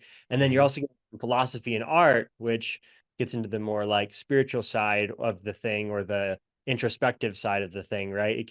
It's not just about a course to learn one skill or something. It's really like a full hero's journey, and then that's a blueprint with a brain attached. Like you get to go as you go through the journey, you get to design your second brain. If you want to use Notion, there'll be a Notion template available, right? So that you can just plug and play right into Notion. yeah, And that's what I'm designing. And there's this really interesting philosophical question that I have, and then we can kind of like wrap it with this because uh I know like it's coming up on 90 minutes and I gotta no worries, dude. scoot another engagement with another float center guy actually, which stoked to have him in town. He owns a place up in Wisconsin. Um it's always fun to like recharge with other float fanatics because you're like, I'm not the fucking Yeah, crazy one, you know? yeah, totally. So I need that once in a while. Yeah. But basically the question is, how do you what do you think about, on the one side, stepping into the tech Like that's what I'm essentially doing. I'm stepping into this software realm with Mhm. Notion and creating a path for others to do the same by creating this template, right? And the kind of blueprint for them to start that journey. And so I'm making it accessible for people who may or may not be tech friendly or whatever. And Notion's the kind of UI where anyone can pick it up pretty quickly, I think. I mean, Yeah. anyone under 60 is probably not going to have any problems, but like Gen X and beyond or whatever. But basically, sorry, boomers, you're probably not listening to this anyways. You never I know, just, man. yeah, I'm just You kidding. never know. Yeah, I'm not trying to shit on the boomers. Like, there's plenty of boomers who know how to fucking use a computer, uh, or a phone, right? Uh, but basically, you're leaning into the tech in the sense that you're over time creating this repository of your second brain that's got every podcast you've resonated with, articles that you've resonated with, anything that you've written and created, anything that you've published online. Anything at all. Like, you can design this brain however you want, right? The Mhm. wiki of your life, essentially. Like you can create a really dope structure that doesn't just help you store information in an archive, but also creates the systems and structures of your life, and helps you have the best habits, and you make sure you never miss an idea, and over time, all of that is building up in an AI system. In other words, you have AI at your fingertips that's trained on all of that data. So Yeah. basically, now an AI knows your second brain, and it is an extension of your intelligence. Yeah. So, and you can create with a couple of clicks of, a couple buttons. Like now, all of a sudden, it can start generating content and ideas based on my content and ideas, and really become a really a unique tool for creativity that we've never seen before. So Yeah.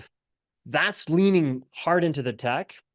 How do you balance that with what you're talking about? Like I'm Yeah. trying to create these structures where it actually brings people more into the physical world. So in other words, designing your brain includes how do I relate to my home and my tribe and my community, and creating structures like a secular Sabbath where I'm every week, once a week, I'm dropping in with my loved ones. I'm getting out into nature, Yeah. enjoying my life. I'm savoring the world, right? Like I have a hedonic calendar to make sure I'm calendaring in my peak states, right? I'm not gonna let life slip by, right? Yeah. And I'm gonna create like liberating structures, right? For all of the things I want to design in my lifestyle. So it's not about getting sucked into the tech and being some, nerd in the basement who's always just Yeah. getting exposed to blue light and never sees the sun.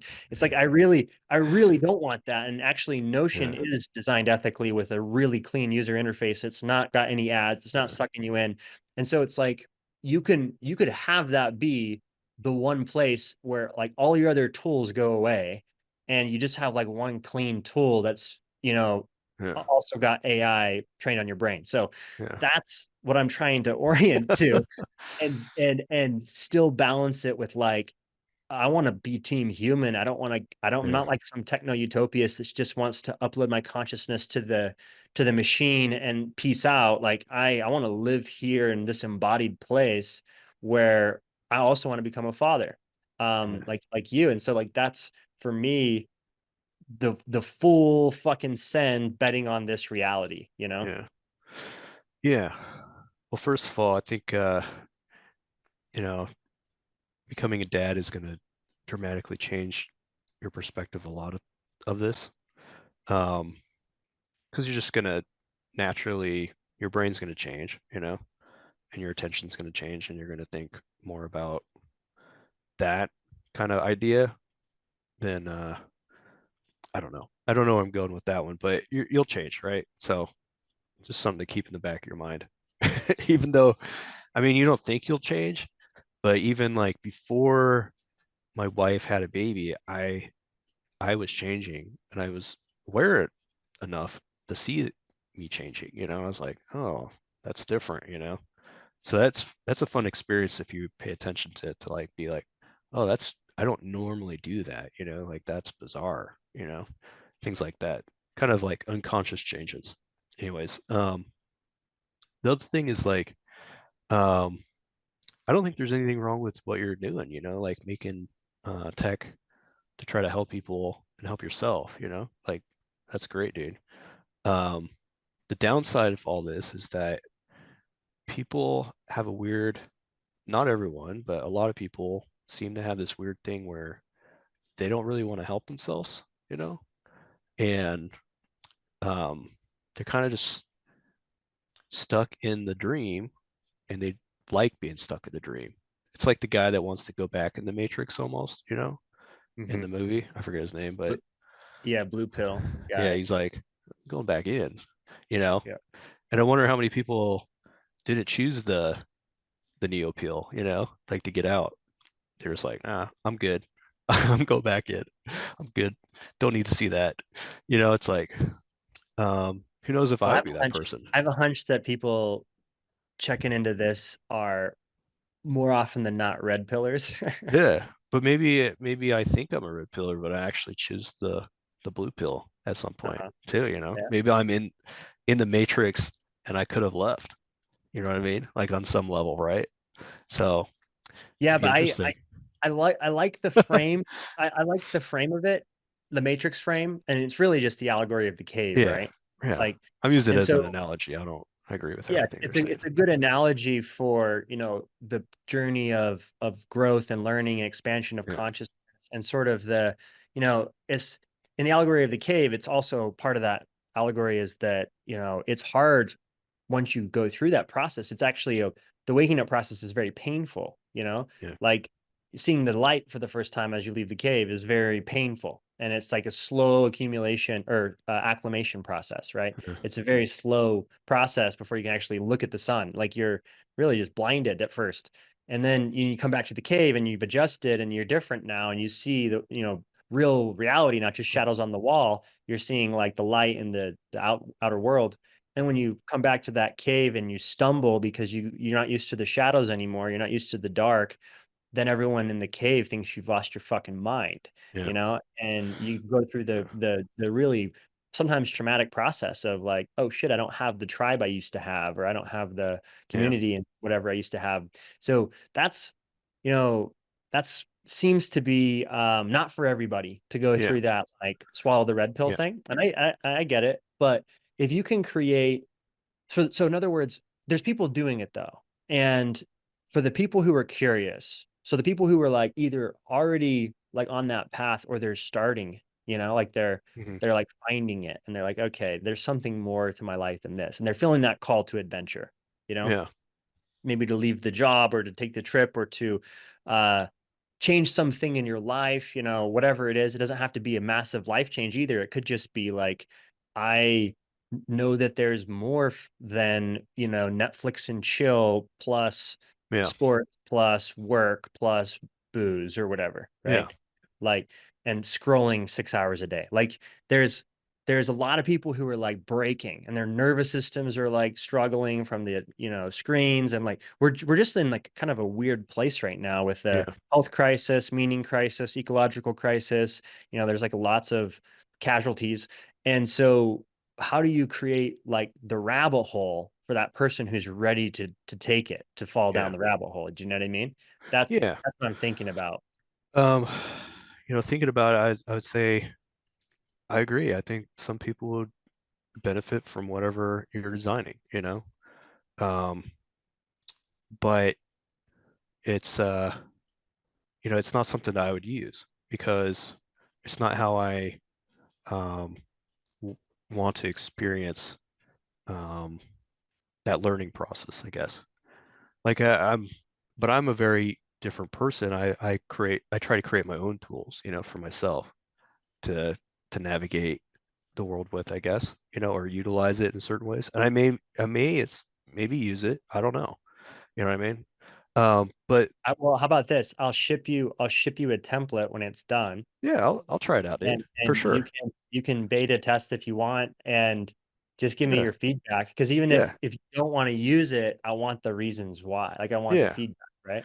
But also I think that, you know, if you played with it and you got through that initial, which I think if you got the full idea in the sense that you were looking at the template yeah, and seeing how you could use it, yeah, I think you'd be a little bit more open yeah. potentially to using And it that's as a a that's a hard thing to get people to do. Like I've shared some stuff with people that um, I found very useful for myself, right? And I tailored it to be maybe a little bit more useful to the average person.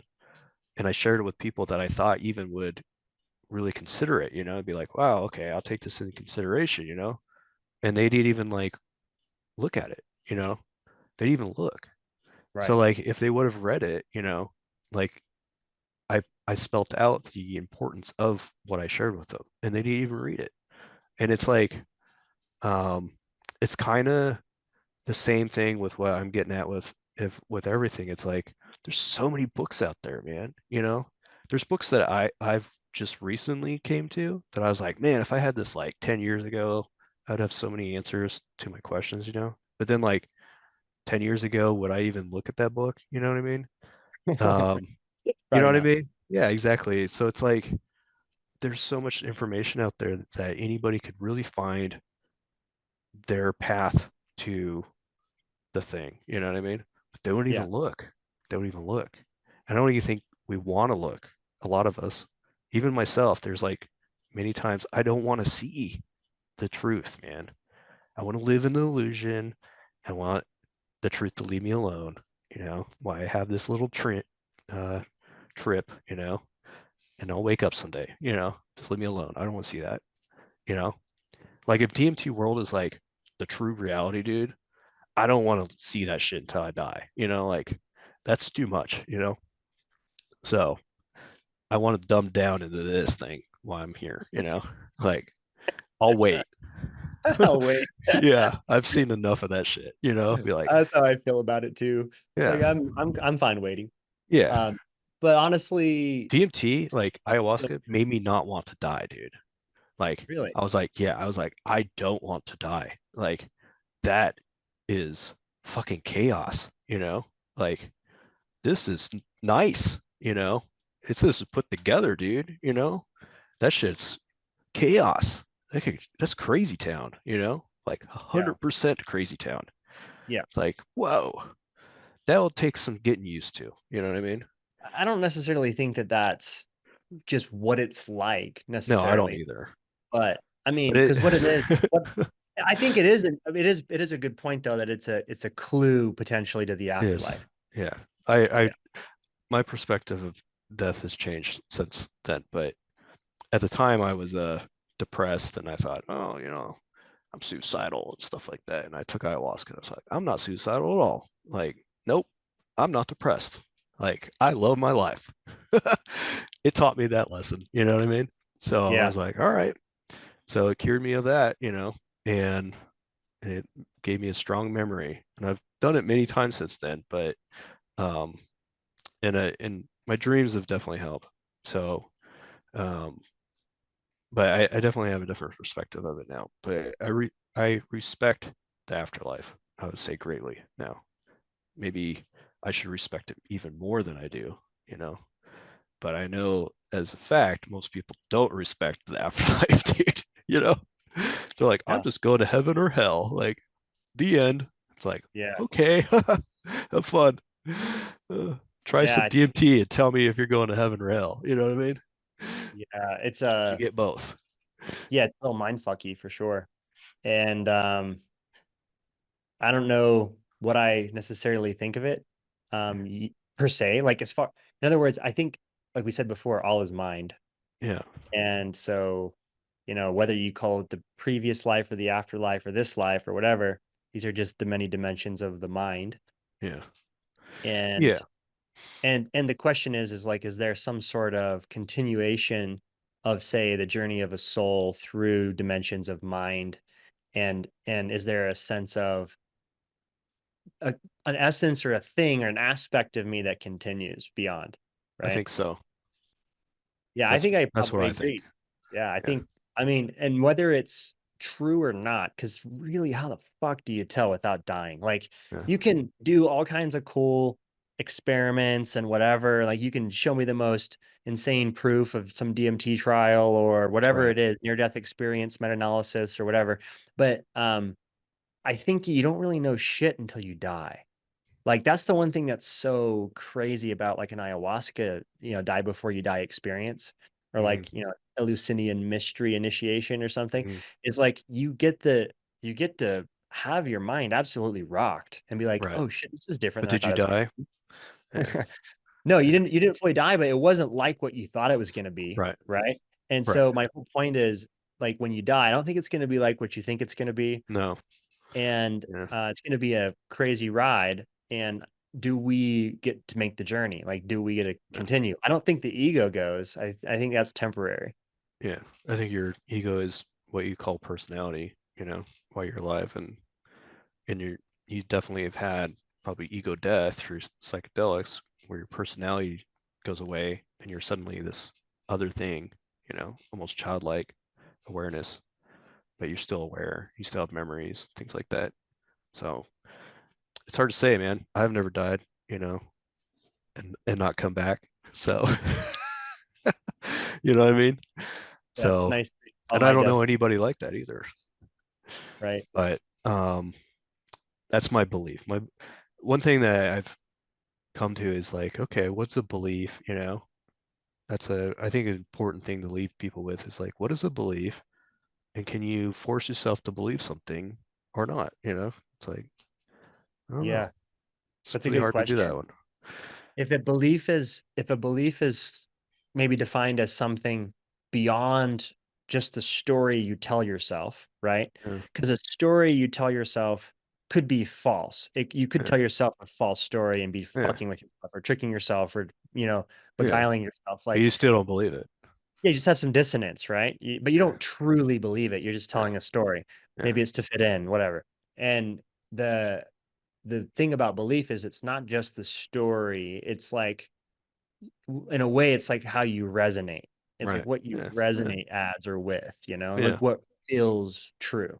right. Um, so for me, it feels true that there's a soul Hmm. because I've had these die before you die experiences. And um, I guess that was what I took from it. You know what Yeah, I mean? Is that yeah, like, oh yeah, there's a yeah. soul. And actually was like a remembering. The first time it ever happened to me was my first time drinking ayahuasca, similar like what you were saying. And it was after 7 days of fasting, and I'll do it. I had a total rebirth and a reconnection to my soul. And I don't know how else to describe it other than that, and it changed my life for sure. Yeah, yeah. I've found that there's structures that seem to be cross-generational that exist in reality, which makes me think, okay, there's things that exist past death, right, of one person or even a story, and I've also had countless out-of-body experiences where I do things I can't understand and meet people and tell people things I can't understand, and they sometimes know what I'm saying to them, things like that, and so it's like, okay, there's something there. And then I've met dead people in my dreams where I'm like, okay, that's interesting. And and then countless near death experiences of people, I've never really had a full on near death experience at all, so I can't really speak on that, but just watching like countless interviews of people, it's like they all have many things in common, And um but who's to say, right? They came back, right? I think like you said, I think you're 100% right, dude. No matter what we think, we will experience something that will surprise us, you know, because it's no matter what you think about it, it's not the experience too. You know what I mean? Yeah. So even if you're 100% right about what you think about the afterlife is, it's like you'll still be surprised because you're having the experience now. And Yeah. that's totally different. It's like thinking about a dream versus having one, or thinking about DMT experience versus having one. It's like, Yeah. they're very different. Yes, they're very different. Well, I think that one last thought, which is just that if your beliefs, back to the beliefs, if like you're truly believing something, does it matter whether it's true? In other words, objectively true. Because it it definitely is true for you, right? Yeah. And so I should rephrase that. I think it matters. In Yeah. other words, like, the closer you can get to objectively true, the better. Like the closer you can get your truth to align with sort of Yeah. the truth, or however you want Right. to think about that. In other words, if I have a bad model and I don't factor for gravity and I fall to my death because I don't believe gravity is real, Right. then it's bad. It's Yeah. not a good belief. So I want to have my beliefs be accurate as possible in that sense. But really, Yeah. there's these things like this, like the soul, where is there any way to objectively prove? You know what I mean? Like Yeah. maybe we'll get there at some point, but really the belief serves a different function than just being like if you live your life as if you have a soul, Right. right? What does that do? Does that change Yeah. how you live in any Yeah. way? Because I think it does. I think that Yeah. thinking, okay, fuck, I Of have a course it would. soul, which means um, whether I experience an afterlife or not, which let's just assume like you will, but like let's say you don't for a second, like even just in this life, just the story or the belief that I have a soul, Hmm. what does that mean? Well, I guess it means like, well, how Mark Gaffney would sort of point to this is like you have a thumbprint, right? Hmm. It's a unique signature of who you are. Well, what's a soul print, right? Right. Well, that would be like the unique expression of cosmos through you, right? So in other words, you're this filter, this lens that when the light hits it, it fractals into this prism in a particular fashion, and each one is completely different than the next one, and never, no two are ever the same, Hmm. right? Like you and I are different prisms of God. Like we're different expressions of the light shining and seeing itself. And so like each wave in the ocean that's ever waved is a different wave. They never wave Hmm. the same. There were different waveforms every time. So there's this kind of unique expression and this kind of beauty to that of like, yes, the universe is seamless and it's one, but it doesn't mean that it's featureless because you and I are unique features of it. And so yeah, like to think about a soul in that sense, it kind of implies a question, which is like, well, what is your unique purpose or your unique call to adventure, your unique gift that you can Hmm. bring or your unique risk that you can Yeah. take, right? So that's Yeah. an Yeah. interesting way to live your life, whether it's true or not. Yeah. I think uh so you brought up something in my mind where a lot of times thinking about, oh, all is God, it kind of, or the one or whatever, kind of implies like you're meaningless in a way, right? Like, oh, well, I'm just like a speck of nothing, like no big deal. If I evaporate, like what's my life? Well, that's not what it really implies. It's like everything is connected, and if one of those connections is not there, then everything kind of falls apart and unravels. So like everything has to be exactly how it is at all times. Otherwise, it wouldn't work because it's a perfect balance system. So like one human could not exist at one time in one place because then the system would be out of balance.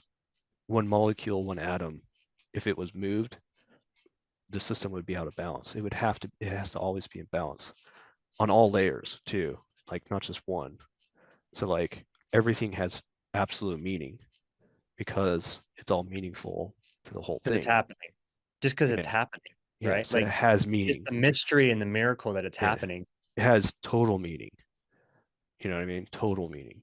So like, and that's hard to and really, also no meaning at all. well, I'd say the meaning is the truth. Like that actually it has the most meaning because so if everything is the mind, then it has the meaning of the mind, right? And everything Yeah. has the meaning. So the only true thing is everything is mind and everything has meaning. So does that make sense? But like I the, mean, I feel like what I mean is like life is meaningful because yeah, you're experiencing it. And there's qualia, there's a subjective awareness, and there's some sort of inside to the experience. You're on the yeah, inside of it, right? And yeah, you have this intimacy with life, which creates a relationality, and part of that is meaning, right? yeah, Like, and you can have a relationality where life feels meaningless too. Like yes. you can have that sort of And that has distortion. meaning. That has meaning Yeah, too. for The sure. the person that But doesn't feel meaning actually has meaning but to the I whole think system. right. So that's like the perspective from the maybe from the individual, right? So like that's one polarity. On the other side of that polarity would be the all, And is there a meaning to that? Or is it Yeah. just all? And is It's it just all just all. happening? This is And always yeah, I think that the idea it's a in that placeholder too, right? Because it's like yeah, infinite. It's yeah. unimaginable, right? So The it's like, point is like if it's all encompassing and there's no outside edge, then the idea yeah, of good or bad is the wrong frame. right. And Yeah. so the Because idea of it's all meaning or part of it. meaning the wrong frame. It's like Right. it's Yeah. all. Yeah. It's just all. Right. Meaning Uh, is a you're right. You're absolutely right. It would be meaningful and not meaningful at the same time because those are polarities and it wouldn't have a polarity. It would be all, right? So or it'd it'd be the be, the all and the it'd be the all and the many. That's the polarity. yeah. It's the system of all Well, to many. there's many inside of itself, right? But Yeah. there's only one to all, right? It's like Yes. it's an unimaginable, infinite thing that nobody could ever. That's why, like in the Jewish tradition, you never can speak the name of God because it's unimaginable. Like it's Yeah. absolutely unimaginable. So Yeah. it's It's like, like yeah, it's the circle thing. whose the circle whose center is everywhere and whose Yeah. circumference is nowhere. You could tell ChatGPT to go describe the all on repeat forever and ever, and then Yeah. fractal that into a million ChatGPTs inside of itself and do that, forever. Yeah. And you'd still never describe the thing it is. So it's like, it's infinite. It's the thing that Yeah. we undescribable. Anyways, we'll Yes. we'll never stop talking about it. So, but the thing for you, man, is the meaning. I still remember what you said, and to comment on that is the meaning that you give it, right? So like if anything you make is meaningful to you, right? Then it's meaningful. And if you feel driven to do it, and it's going to help you grow, you should do it because it's meaningful to Yes. you. And if it's Yes. meaningful to somebody else, that's a plus. You know what I Yes. mean? And Mark Gaffney would also say that all, the whole God has this sort of quality of eros, where there's this animating sort of life force energy that's bringing it all to life. In other words, Yeah. that animates the mind, right? And it's this erotic energy, this energy of life creation, right? Of like life happening.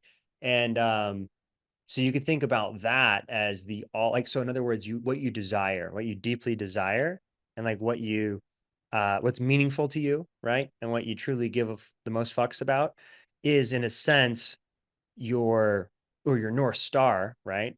That you're Mm-hmm. orienting to is essentially it's the all, it's the eros, it's the cosmoerotic energy of the Yeah. universe animating you.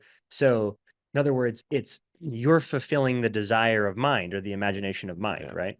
Yeah. And it's just animating you. Like what makes it happen? Like what makes you Yeah. curious about something? What makes anything happen? It's Yeah. just a thing that, and so I feel like this idea of taking or bringing intentionality to designing your life, to being the Mm-hmm. architect of your reality from the level of what is my North Star, like what is the thing I'm orienting to, and then reverse engineer from there the design of your life that gets you there. You know what I mean? Yeah. Or orients you in that way, right? Because it's not a destination, it's a journey, right? Yeah. But orients you in that journey of yeah, like the person that you're meant to be. Yeah. Well, I would say I'm thankful for like Joseph Campbell's work and Young's work and many other people's work, that have helped me figure out my North Star, you could say, right? And so I think people will appreciate the effort you put into it. Someone will, right? And you will. So it's valuable. But what I'm saying is like um, people got to find their path, you know what I mean? If it's a tool to help them find their path, that's great. Like yesterday, last night, I was actually kind of saying like a weird prayer before I went to bed. I was giving thanks to people, which I usually don't do. It's like, thank you for these people. And I was like, thank you for all those that caused me harm. And thank you for those that thought I was worthless. And thank you for those that desired me to fail, you know, because and I truly meant it. I truly mean that. I'm so thankful for those people, dude, that treated me so fucking bad, like, or, just such disappointments. I think so thankful for those people, man, because it turned me into being who I am. It's like a node, you know? I'm like, oh, there I am, you know? There I am. And it's like, okay, I see you now. Hello, you Yeah. know? Yeah, you see Before I that. wouldn't see it. You know what I mean? So it's Totally. like it's if God's knowing itself and I'm piece of God, then I want to know myself, man. You know what I mean? I want to really try to, at least.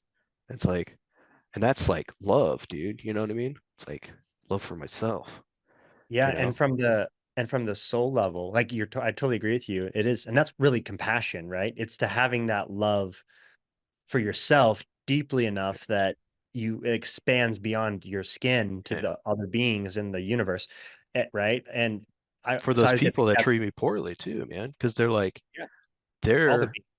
they're a reflection of me in a way, showing me who I am and I'm showing them who they are. You know what Yeah, I mean? 100%. Yeah, and from the perspective of the soul, it's like yeah, it's a sacred mirror showing you a deeper, you know, a deeper level of who you are, like just like you said, Yeah. because But like the mistakes though, uh, like your tool, or the things, I'm not saying this is what you're trying to make, but people try to make tools that like end suffering. You know what I mean? Suffering is like you gotta have that stuff, man. You know what I mean? Like, I don't wish suffering on anybody really, because it sucks, and I don't wish it on myself. But if it did come, I would hope I'd be able to carry it, and learn from it. yeah, I mean, So and that's an advantage of having like a good operating system running, like yeah, stoicism, where you see the obstacles as the way and as gifts from the gods to make you harder, make you stronger, make you sharper, make you more compassionate, right? And more aware and more conscious. Like all the things you just said, those people they were the path, and they were on that path for a reason, right? yeah, So yeah, it's like if you don't want it to be different than it is, then you won't suffer. And yeah, just accept what it is, like amor fati, accept your fate. yeah. There you go. Yeah, I think of life as more of like an artwork now than a linear process that I'm trying to like reach an end goal in, I guess. Yeah. It's like, oh shit, okay. Life is speaking to me in this way now. All right, see where that goes, that kind of thing. Oh, this person just showed up in my life. It's like, I wonder what that's about. Yeah, I know. I start seeing this, especially after Carl Jung, man. You start thinking about synchronous thread. Synchronicities. Yeah. Yeah, I see the red book behind you. It's like I'm about to start it soon. I haven't read it yet, but I've got it on my shelf.